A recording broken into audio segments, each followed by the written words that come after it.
Yo guys, what's going on? Welcome back to Chelsea Explained, as this is your match review of the Chelsea and Djurgarden finishing 1-0, total of 5-1 on aggregate. Then can you believe it? We have reached the Conference League final and we're gonna face La Liga side Real Betis.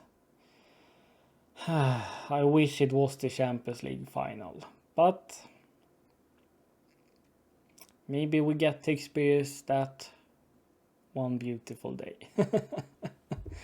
The positive we can take from maybe winning this competition, or we must win this competition, otherwise it's gonna be embarrassing, is that we get to complete the full trophy set. But after we have done that, we should just say thank you. It was nice to be here, but we're never returning. See you later, and then we going back to Champions League football, where we should belong, because we do not belong in this competition. But we have to find the positive somewhere, and some other positive things by playing Conference League is of course that we can rest our top players. Maresca can rotate the squad, get some players a bit happy by gaining play time. We can also get Cobham boys to receive minutes, so Maresca can see what they're all about, and maybe Maresca finds some hidden gems that he wants to promote to the first team and utilized. But let's be honest, Chelsea is simply too good for this competition and do not belong here. So we're beating my local team here in Sweden, Djurgarden, 1-0, total of 5-1 on aggregate. Then if we're gonna touch upon a little bit about my team here in Sweden, I think I'm pretty happy with Djurgården, or I am very happy, because we have, in Sweden at least, and Djurgården's history, broken record by going all the way to a semi-final in a European competition. Djurgården has beaten teams that is better on paper, which tells you that they have strong mentality, team cohesion, spirit. I was more confident with our previous coach that got sacked just before December, and Djurgården hasn't really found their feet with the new manager that they have now. It's gonna take some time, but there are some promising things to look at.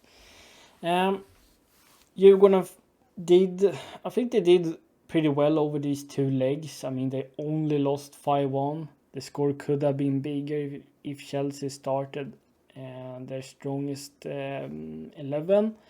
But Djurgården were brave. They tried to still go forward, create chances, score goals, having many players attacking the box, and didn't just park the bus, clearing the ball away, and they tried to play and do something.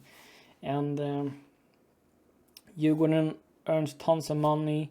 The players has earned valuable experience by being in the latter stages of the Conference League and playing against teams that are better. Also blown away by the Djurgården fans' spirit and atmosphere they brought in both the home and away game, because I've been to Djurgården games, but I never heard them being this loud ever. I mean, they were loud before the game started and after the game had finished. They were not stopping. They were singing every minute of the game. And so passionate about the club, the players, helping Djurgården play with confidence, being their 12th man. And I'm sure a lot of Chelsea fans is also very blown away by the atmosphere. I think it was only going to be like 2,000 tickets, if I'm not completely wrong, to the Djurgården fans, to the away section, but there were like 5,000-6,000 Djurgården fans inside the stadium that had managed to get tickets elsewhere in the stadium, and they really show the Premier League and Chelsea what what fans they have. In terms of Chelsea, we managed the legs really well, and we had a slip up against Legia in the second leg where we lost because we were just too arrogant and confident and had already checked out. And I get it's really difficult for players to be motivated in this competition, but we handled the semi-final. Chelsea handled the semi-final really well. Could rotate heavily, rest on top players. We saw a lot of reserve players and young players getting opportunity, which I absolutely love to see. For example, 16-year-old Reggie Walls got his debut minutes in the first leg. Now he was starting and completed full 90 minutes. And Maresca has been so vocal about him that he's very impressed with his young lad. And it was so fun to see what he was all about. I think his reading of the game, positioning, awareness, technique, first touch, link-up play, really good. So I would love to see more from him. We also saw some young guys being subbed in terms of Uecl that we have seen before, and we also got to see Antwi making his debut, also a Swedish player. So, and he must be special for him to play for Chelsea and against Swedish team on Stamford Bridge in his debut. Tariq George was also starting, was tremendous throughout the game. He has just been evolving this season. I mean, he's playing with such ease and confidence in Conference League, and he's ready to receive Premier League minutes too. Achimpong also being very impressive. I mean, this guy is so versatile and comfortable in possession and in his abilities. He can play across all the defensive backline. He can even play in the pivot.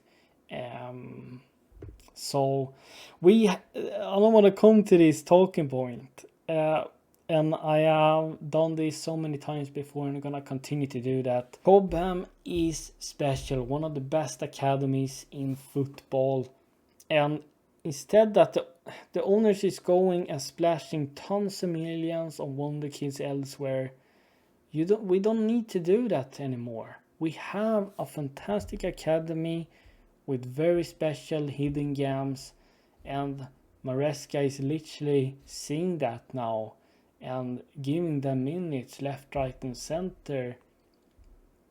And I have to give full credit for Maresca there as well by trusting them, because it's very easy for a manager to just brush them aside and not really looking into them, because you're just thinking, oh, they're young, they're not ready. But Cobham is special. They are often ready to receive minutes. Our academy is not like everyone else's academy. We have a very special academy that we should utilize more.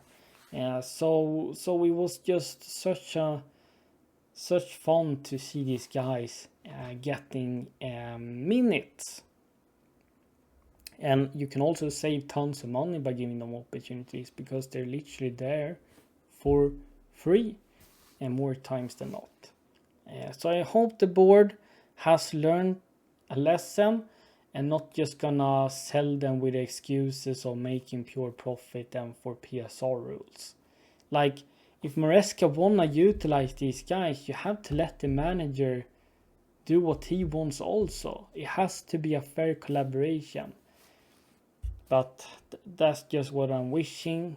I don't really think that's gonna happen. I think we're gonna see Cobham guys being sold even if Maresca would like to keep them, which would be absolutely criminal. In terms of other performances, as I said, George fantastic, earning himself an assist to Kieran Dewsbury Hall's goal. He was dropping down like Nico Jackson into the midfield, making a first touch, looking up, seeing if he has a player running in front of him, making a pass to Kieran Dewsbury Hall, making a diagonal run ahead of the Djurgarden centre backs, making an overstep, getting past them, finishing in the left bottom corner, and it's a very beautiful goal. I think also Kieran Dewsbury Hall has been really good in Conference League. I don't think he's a bad player. I think he's a valuable squad player to have, to bring on. I think he's reliable and has settled down now here at Chelsea. But we don't know what the future holds for him. It is uncertain, and it could happen that he is getting sold in the summer. James was also really good in that midfield. He has received a lot of minutes in Conference League, not that much in Premier League recently. But he's also learning a new role. Maresca see him as a midfielder apparently now. So maybe he's thinking that he's gonna learn the role first in Conference League, slowly and steady, and also building up his fitness, and that he can play consistently without getting injured. I mean, he's gonna start in Premier League as well. But at the same time, I think it's also absolutely criminal that you're not starting your captain and one of your absolute most important players in Reece James in Premier League. So I'm not really sure what to think about this. Yes, Reece James can play as a midfielder, but I don't know what to think about it. I would rather see him as a right back, being that inverted fullback instead, making this makeshift back three, and he can sporadically join the attack in midfield from time to time in the game. Yeah, I don't know. I mean, he has the passing, vision, technique, physicality to play in a pivot, but you also have to have the right movement, being in the right place. It's also a complete different role to play compared to a fullback and a defender. I don't know, let me know guys in the comments down below what you think about Reece James' role being a midfielder. I mean, let's talk about the lineup. I mean, I was so confused. I couldn't understand first 10 minutes who was playing where. I mean, Maresca has broken some records this season, but this game has to be the shocking lineup I've seen. This takes the mick. We had 3 right backs, but none of them played as a right back, from what I could see. Yeah, I think Gusto started as a right back, but he was like a winger in possession. We had Achimpong playing as a left back, James in the pivot. Cucurella is a left back but play as a defensive midfielder. We had 4 fullbacks starting this game. We didn't have a striker. We had a winger, Tyreek George, playing up front. I mean, what's next? Jorgensen playing as a winger. Tossin playing as a striker. I don't know. As I said, it's good that you're having players being versatile. But honestly, I don't know what to think about it. Players playing all across the pitch, multiple positions. Maybe he does it just because it's Conference League and wants to rest some players, but I hope we're not gonna see this more in Premier League, and if we're getting Champions League football, it's not gonna be sustainable in my opinion.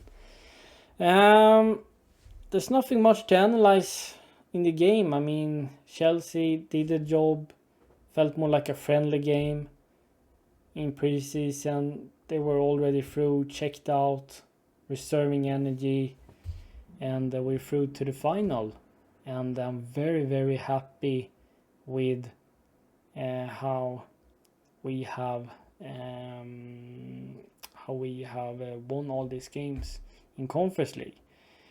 I'm getting tired. I can't find the right sentences. So I guess this is it for my match review. Let me know your thoughts in the comments down below. I'll happily read it. If you're brand new here, make sure to like this video, subscribe to my page, hit that notification bell so you never miss when the content drops. And Chelsea explain this out. Peace.